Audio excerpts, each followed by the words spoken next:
Hello दोस्तों, RB classes में आपका हार्दिक स्वागत है। आज हम पढ़ेंगे पृथ्वी की गतियों के बारे में कि पृथ्वी की गतियों के जितने भी इम्पोर्टेंट क्वेश्चन हैं उनके बारे में हम पढ़ेंगे। तो चलो देखते हैं।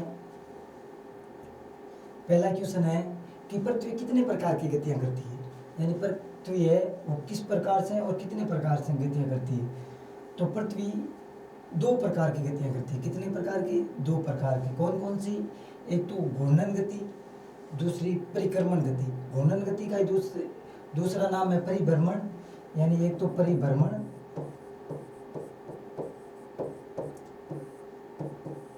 और दूसरी परिक्रमण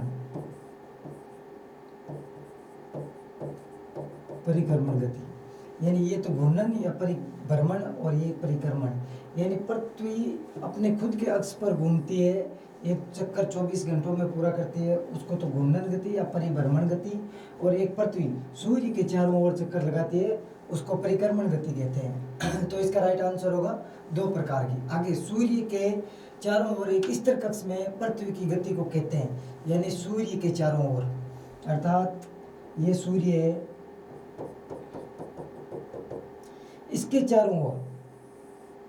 चारों ओर जो पृथ्वी गति करती है उस गति को क्या कहते हैं? यानी सूर्य के चारों ओर एक स्थिर कक्ष में पृथ्वी की गति को कहते हैं सूर्य के चारों ओर चक्कर लगाना। गतियां बताई थी आपको दो प्रकार की, तो अब इसको यानी सूर्य के चारों ओर खुद के अक्ष पर घूमना परिभ्रमण और सूर्य के चारों ओर चक्कर लगाना यानी परिक्रमण गति। तो इसमें राइट आंसर होगा से। कौन सी गति है? परिक्रमण गति। आगे तीसरा क्वेश्चन है, हमारी पृथ्वी का अपना अक्षीय समतल के साथ कितने अंश का कोण बनाती है? यानी ये हमारी पृथ्वी है जो अपने कक्षीय समतल के साथ कितने डिग्री का कोण बनाती है? तो इसका राइट आंसर होगा 66.5 डिग्री। कितने अंश का कोण बनाती है? 66.5। पृथ्वी अपनी धुरी पर 12 घंटे के समय में कितने अंश यानी डिग्री पर परिभ्रमण करती है, अर्थात दैनिक गति या फिर परिभ्रमण गति या फिर घूर्णन गति। तो 12 घंटे में 24 घंटे में कितना घूमती है? 24 घंटे में एक चक्कर पूरा करती है। कितना करती है? एक चक्कर अर्थात 360 डिग्री। कितना करती है? 360। तो इसमें 2 का दे लो, यानी ये कितने हो गए? 180 डिग्री। ध्यान रखोगे। आगे वाला क्वेश्चन है, दिन रात जिस कारण होते हैं वे है, यानी दिन रात किस गति के कारण होते हैं ये आपको बताना है। तो आपने बता दिया कि दैनिक गति या परिभ्रमण गति या घूर्णन गति एक ही बात है। किस गति के कारण होते हैं? तो आपको पता है कौन सी गति होगी? भूपरिभ्रमण गति के कारण, या फिर पृथ्वी के अक्षीय झुकाव के कारण, या चंद्रमा के परिभ्रमण। तो ये आपका बे आंसर है, एकदम सही होगा। आगे क्वेश्चन संख्या नंबर 6, आपको बताना है कि लीप वर्ष है या लीप वर्ष किसे कहते हैं? तो ये आपको बताना है। तो लीप वर्ष यानी जिस शताब्दी में अगर देखो तो 400 का भाग जाना चाहिए। एक होता है लीप वर्ष, एक होता है साधारण वर्ष। तो लीप वर्ष अगर शताब्दी में देखा जाए तो 400 का भाग, और अगर वर्षों में देखा जाए यानी तो 4 का या 400 का पूरा भाग जाता है, वो हमेशा ही कौन सा वर्ष होता है? लीप वर्ष। तो इसमें आप देख लेना कौन सा सही है। ये 2000, इसमें क्या है? पूरा 4 का भाग जाता है। तो ये कितना क्या हो गया? लीप वर्ष। बाकी इनमें नहीं जाता है। आप देख लेना 400 का, तो 400 का आप भाग देख लेना। उत्तर अयनांत की अवस्था होती है, यानी इन चारों ऑप्शनों में से ऐसी कौन सी तारीख या कौन सी डेट है जिसमें सूर्य उत्तर दिशा पर या उत्तर दिशा की तरफ होता है, अर्थात उत्तर दिशा में ग्रीष्म काल होता है। तो ये आप देख लो।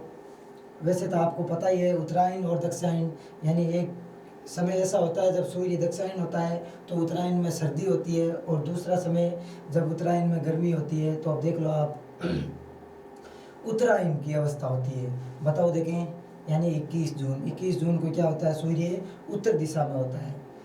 उत्तरी गोलार्ध में वर्ष का सबसे छोटा दिन कौन सा होता है? उत्तरी गोलार्ध में वर्ष का सबसे छोटा दिन, यानी वर्ष का सबसे छोटा दिन कौन से गोलार्ध में? उत्तरी गोलार्ध में, अर्थात ये पृथ्वी है, सूर्य,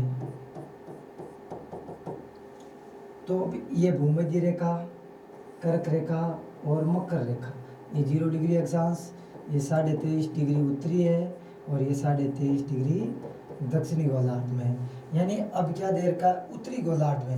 यानी सूर्य जब कर्क रेखा पर सीधा चमकेगा, सूर्य जब कर्क रेखा पर सीधा चमकेगा तब क्या है कि ये सूर्य उत्तरायण और दक्षिणायन का होता है। तो अभी देख लो किस तारीख को, यानी सबसे छोटा दिन होगा तो सूर्य मकर रेखा पर होगा। सॉरी, मैंने उत्तर कर्क रेखा पर बताया। जब सबसे छोटा दिन यहाँ होगा तो यहाँ पर सूर्य क्या है, मकर रेखा पर होगा। तो ये ऐसी स्थिति कब आती है, 22 दिसंबर को। यानी उत्तरी गोलार्ध में 22 दिसंबर को सबसे बड़ी रात और सबसे छोटा दिन होता है। इसका उल्टा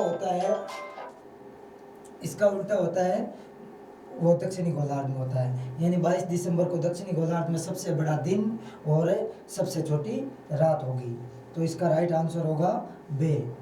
आगे क्या है, दक्षिणी गोलार्ध में सबसे बड़ा दिन, अब देख लो आ गया ना, दक्षिणी गोलार्ध में सबसे बड़ा दिन कब होता है।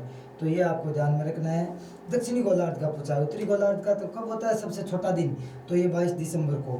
तो ये दक्षिणी गोलार्ध में क्या है, उसी दिन सबसे बड़ा दिन होगा। तो ये दक्षिणी गोलार्ध में भी आंसर क्या है, बे, यानी 22 दिसंबर को। आगे देखो,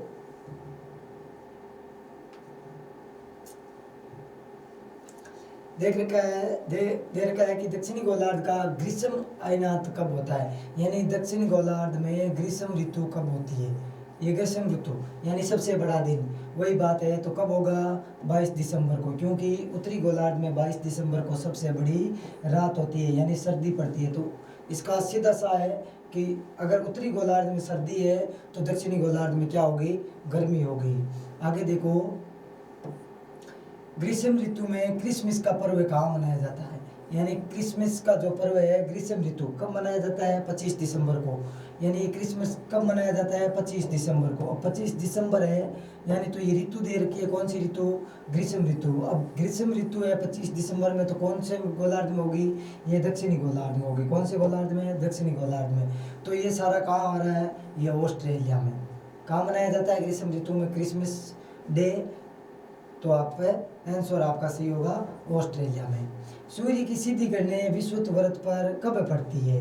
यानी इसमें क्या दे रखा है कि सूर्य की सिद्धि किरणें विषुवत व्रत पर है, यानी 0 डिग्री अक्षांश पर है, 0 डिग्री अक्षांश पर है, कब पड़ती है। तो ये आप बताओगे, सूर्य की सिद्धि किरणें कब पड़ती है, यानी जब धरती पर दिन और रात दोनों बराबर होंगे। तो ये ऐसी स्थिति आती है 21 मार्च और 23 सितंबर को, जब सूर्य कहाँ पर सीधा अपना प्रकाश डालता है, 0 डिग्री अक्षांश अर्थात विषुवत व्रत पर। ये आप ध्यान रखोगे। आगे किस स्थिति को रात और दिन बराबर होते हैं। तो अभी देख रखा है कि ये यहाँ होता है कि 21 मार्च और 23 सितंबर को। तो इसमें 21 मार्च दे नहीं रखा है, तो एक ही रहा 23 सितंबर इसका आंसर है, करेक्ट होगा। आगे दे रखा है वर्ष भर रात और दिन कहाँ बराबर होते हैं।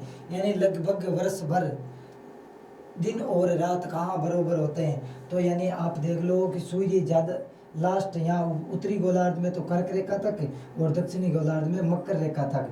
तो यानी कि 0 डिग्री अक्षांश पर अर्थात भूमध्य रेखा पर वर्ष भर लगभग क्या है कि ये दिन रात है वो बराबर होते हैं। विषुवत व्रत 0 डिग्री अक्षांश या फिर भूमध्य रेखा, एक ही बात है। तो ये क्वेश्चन है वो हर एग्जाम की दृष्टि से इम्पोर्टेंट है, पृथ्वी की गतियों से संबंधित, इनसे बाहर कुछ नहीं जाने वाला है। आगे देखो, क्वेश्चन संख्या नंबर 15,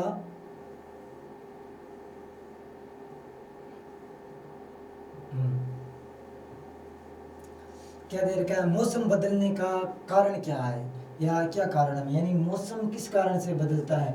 2 प्रकार की गतियां होती है, तो उन गतियों में क्या है कि किस कारण से, कौन सी गति के कारण ये मौसम बदलता रहता है। तो पहला ऑप्शन दे रखा है कि पृथ्वी का अपनी धुरी पर घूमना और सूर्य के चारों ओर चक्कर लगाना।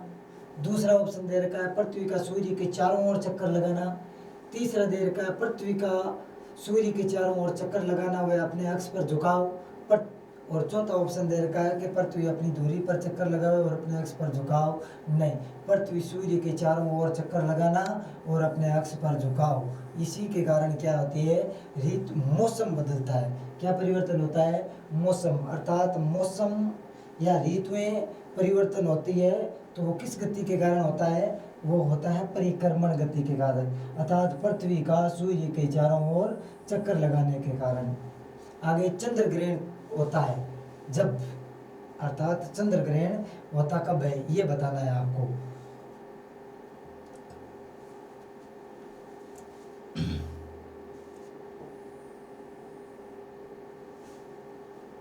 ये यहाँ पर सूर्य है बड़ा, लेकिन मैं छोटा बना रहा हूँ।